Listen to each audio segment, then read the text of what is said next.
দেখুন যে বিশ্ববিদ্যালয় প্রশাসন এতটাই প্রহসনমূলক সিদ্ধান্ত নিয়েছে। 2019 সালের 26 সেপ্টেম্বর ডাকসু ছাত্র প্রতিনিধিরা বিশ্ববিদ্যালয়ের আইনের অধীনে ঢাকা বিশ্ববিদ্যালয় আইন 1973-এর সমস্ত নিয়ম কানুন অনুসরণ করে ঢাকা বিশ্ববিদ্যালয়ের ধর্মভিত্তিক রাজনীতি নিষিদ্ধ ঘোষণা করা হয়েছিল। বিশ্ববিদ্যালয় প্রশাসন কি সেই সিদ্ধান্ত বদলে দিয়েছে? ঢাকা বিশ্ববিদ্যালয় ছাত্র সংসদের প্রেসিডেন্ট, বিশ্ববিদ্যালয়ের তৎকালীন যিনি উপাচার্য, তার অধীনে থেকে কিন্তু বিশ্ববিদ্যালয়ের নির্বাচিত ছাত্র প্রতিনিধি একটি সিদ্ধান্ত গ্রহণ করেছে। বিশ্ববিদ্যালয় প্রশাসন কি সেই সিদ্ধান্ত বাতিল করেছে? বিশ্ববিদ্যালয় প্রশাসন কি সেই সিদ্ধান্ত পরিমার্জন এডিট করেছে? সিদ্ধান্ত পরিবর্তন করে সিদ্ধান্ত তো পরিবর্তন করেনি। অথচ একটা ধর্মভিত্তিক ছাত্র রাজনৈতিক সংগঠনকে কিন্তু নির্বাচন করার দায়িত্ব দিল। তার মানে বিশ্ববিদ্যালয় প্রশাসন কিন্তু নিজের যে আইন প্যানেলের নামটা কিন্তু শিবির ছিল না, ছাত্র শিবির ছিল না, প্যানেল ঐক্যবদ্ধ ছাত্র সংঘ বা এই নামটি সম্ভবত এরকম বা জোট এরকম একটা নাম। দেখো, এটি প্যানেলের যে বিষয়টি থাকে যে ছাত্র সংগঠনগুলো নির্বাচন সামনে রেখে এটি প্যানেল অনুযায়ী যে নির্বাচন করতে হবে ছাত্র সংসদের আইন অনুযায়ী, তো সেটিও বলা দেওয়া নেই।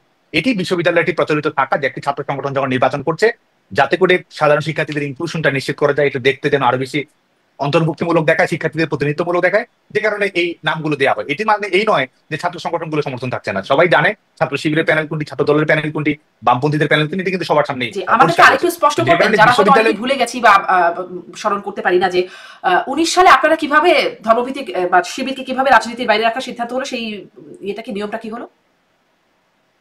দেখুন, একটি হচ্ছে পূর্ব থেকেই একটি সিদ্ধান্ত ছিল যেটি রাজনৈতিক কিংবা বলতে পারেন যে সোশ্যাল কন্ট্রাক্ট, যেটি ঢাকা বিশ্ববিদ্যালয়ের পরিবেশ পরিষদ, যেটিও কিন্তু বিশ্ববিদ্যালয়ের একটি আইনানুগ বা শৃঙ্খলাগত কিংবা ছাত্র সংগঠনগুলোর মধ্যে এক ধরনের নিয়ম তৈরি করে দেওয়ার জন্য একটি একটি প্রাতিষ্ঠানিক একটি ফোরাম।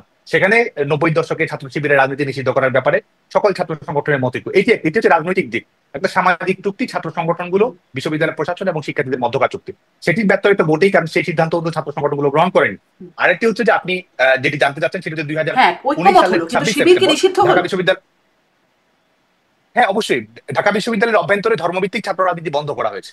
এই সিদ্ধান্ত আর বদল করা হয়নি। এটি ছাত্র শিবির সংগঠন হিসেবে কাউকে নিষিদ্ধ করা সেটি নয়, ধর্মভিত্তিক ছাত্র রাজনীতিকে বিশ্ববিদ্যালয়ের অভ্যন্তরে নিষিদ্ধ করা হয়েছে। এবং এটি বিশ্ববিদ্যালয়ের গৃহীত সিদ্ধান্ত, ছাত্র প্রতিনিধি এবং বিশ্ববিদ্যালয় প্রশাসনের মধ্যকার গৃহীত সিদ্ধান্ত।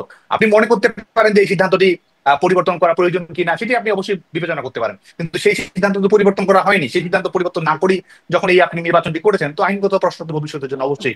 কিন্তু শিবির তো আসলে ধর্মভিত্তিক, আমি একটু আর্গু করার জন্য বলছি, শিবির তো ধর্মভিত্তিক প্রচারণাও চালান। তাদের প্যানেলে মানে নন মুসলিম ছিলেন যারা, বা তাদের প্যানেলে আরো ডাইভার্সিটি ছিল, শুধু তো ধর্মভিত্তিক প্রচারণা তারা করেছেন সেটা এমন হয়নি এবার।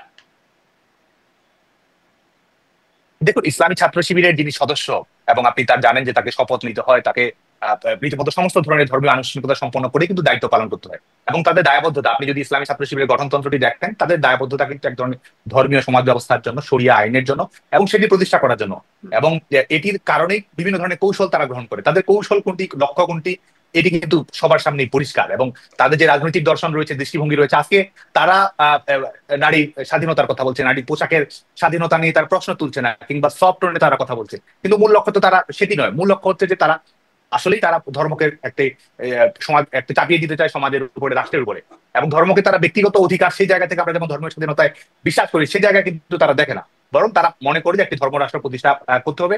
এবং আমাদের মানব রাষ্ট্র যে সংবিধান, আপনি দেখুন যে আমাদের সংবিধান তৈরি করেছে মানুষ, তৈরি করেছে আলাপ আলোচনার ভিত্তিতে তৈরি করেছে, এবং সেই গণতান্ত্রিক বিধিবিধান কিন্তু তাদের মূল লক্ষ্য নয়। তারা তো